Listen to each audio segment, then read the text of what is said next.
Well, looky there, it's a Cybertruck. Oh wait, no. Today, I'm going to talk a little bit more about what we know about this car. I've got a magazine article to show you, but I also got in touch with Dan, who did a lot of research on this thing. Now, before this car was repainted, there was absolutely no filled holes or anything in this tail fin or any of the other car. And normally there would be a Plymouth Savoy model call out on this fin. Also, for 59, this Plymouth emblem is the proper Plymouth emblem.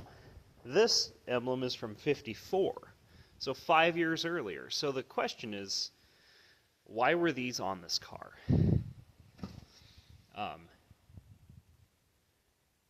And there was no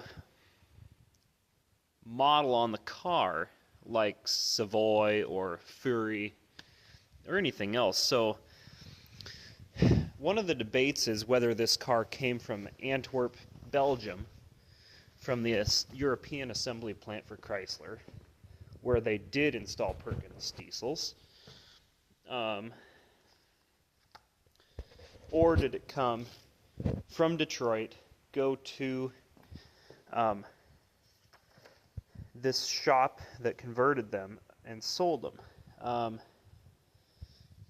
These are pictures of this car being worked on and restored.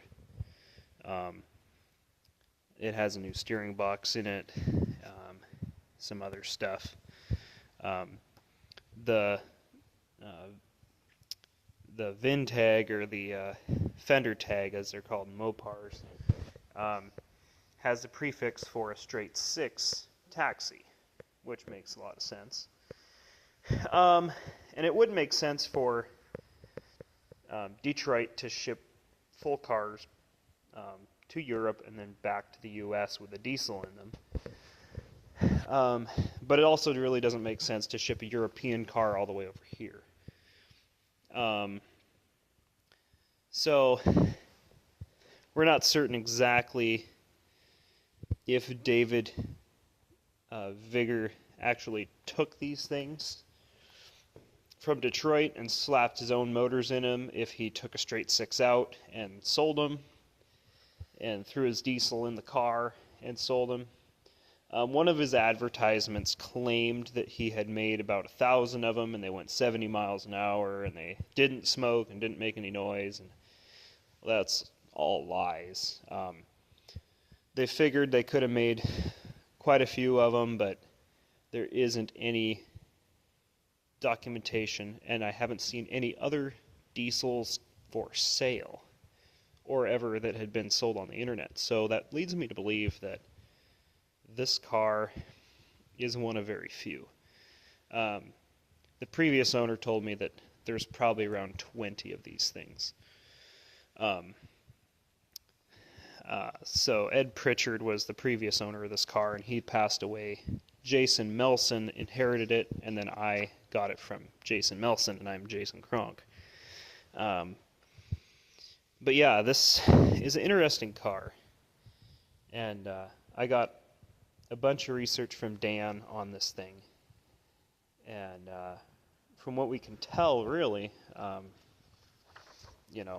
it was probably built by David N. Vigor, and in his shop, probably drove down with his son and delivered it to Atlanta, where this car did have, before restoration, this dealer badge on the rear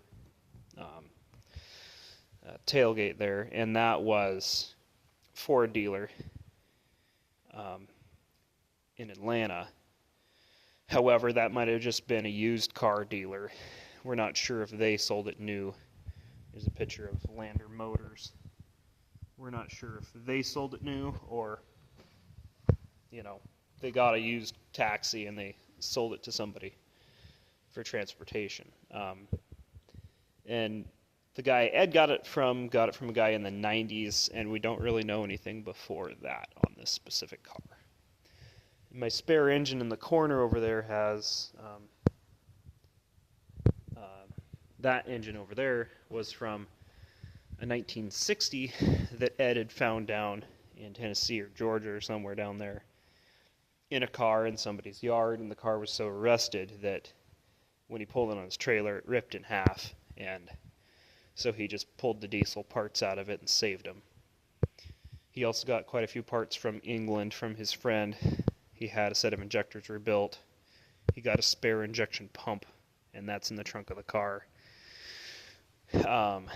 And yeah, we've got, no definite story on the car, except that it isn't some hack job from later. It was done in '59. We're not certain if it came from Europe and was shipped back here, or if Dave Vigor just, bought the cars, swapped a motor in, and sold them. He was quite an entrepreneur, and I guess he was going to build a big business out of this, which is really neat, because there is, definite value to a diesel in these cars, but, they did lack horsepower, for sure. But honestly, it's perfect for a taxi. Say you're driving in the city, maybe going 30 miles an hour most of the time. So it was a great idea to try to save fuel, and also get the longevity of the diesel. He had several full-page ads in different papers, trying to sell these things. But, to say it's hard to know something that's almost 70 years old, But I'd never heard of it before, and I, haven't seen anything in Hemmings about it or anything like that, so. Oh yeah, in this specification list it says it has 140 foot-pounds of torque, but yeah, 57 horsepower. That's all she has.